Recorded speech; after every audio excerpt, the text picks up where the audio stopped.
Lower house first pass the post, যা আলোচনা ছিলই না এটা। জি হ্যাঁ, এইভাবেই চলবে।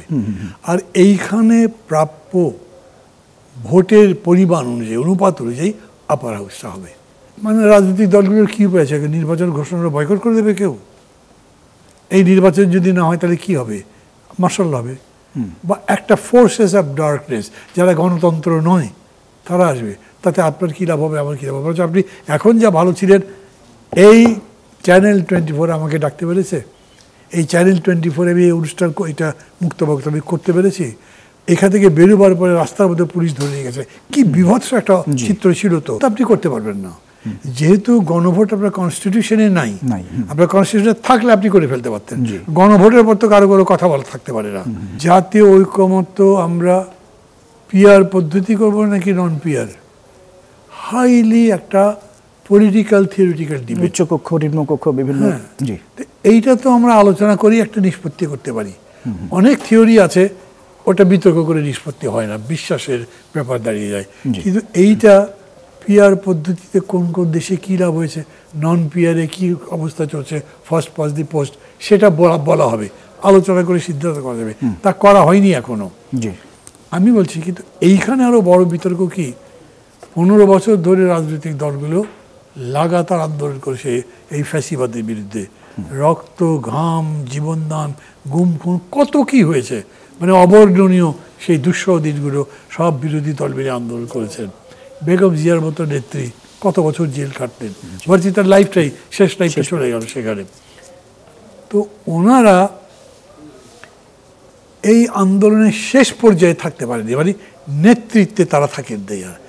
ওরা আসলে নতুন কেউ, যারা আবার এই গণতন্ত্রের দাবিতে আন্দোলন করছিল না, নিজেদের চাকরির নিশ্চয়তা, কোটা সিস্টেম, এগুলো যেন করতে করে সে ওয়ান পয়েন্টে গেছে। কেন, এই যে কারেন্টটা ছিল, সেই কারেন্টটা এটাকে ঘিরে খেয়েছিল।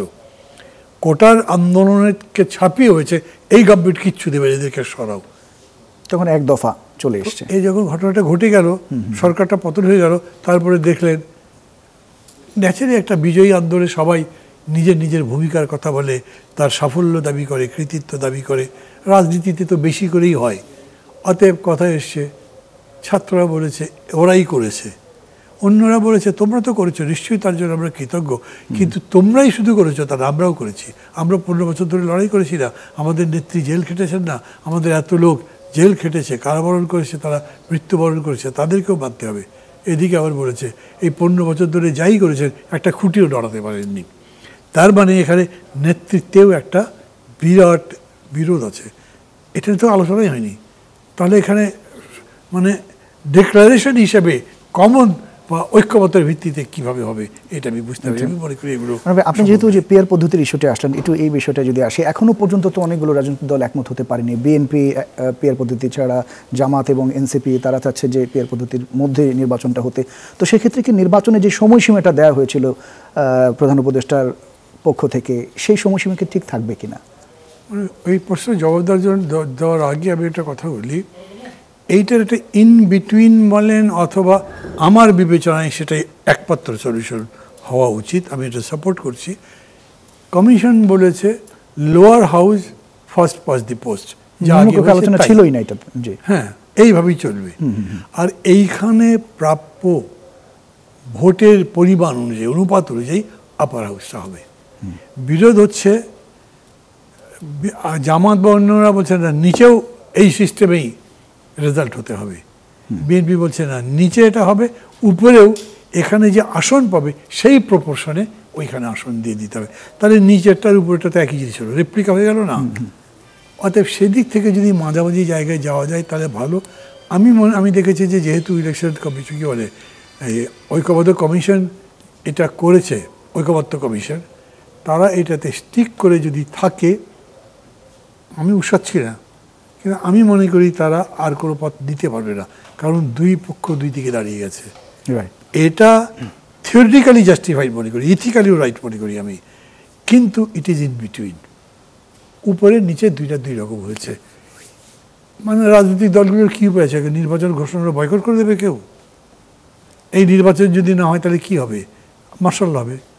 বা একটা ফোর্সেস অফ ডার্কনেস, যারা গণতন্ত্র নয় তারা আসবে, তাতে আপনার কী লাভ হবে, আমার কী লাভ হবে? আপনি এখন যা ভালো ছিলেন, এই চ্যানেল 24 আমাকে ডাকতে পেরেছে, এই চ্যানেল 24 আমি এই অনুষ্ঠান এটা মুক্ত বক্তব্য করতে পেরেছি। এখান থেকে বেরোবার পরে রাস্তার মধ্যে পুলিশ ধরে নিয়ে গেছে, কি বিভৎস একটা চিত্র ছিল। তো সেইটাতে ফিরে যেতে চাইবে নাকি কেউ? এই জন্য আমার মনে হয় যে সরকার যদি একটু ধৈর্যশীল হয়, চাপিয়ে দেওয়ার কথা বলছি আমি, কিন্তু সবার সাথে পারসিউ করে এইটা নিয়েই যদি মূল ইস্যু হয়, এটাও সলভ করা সম্ভব হবে।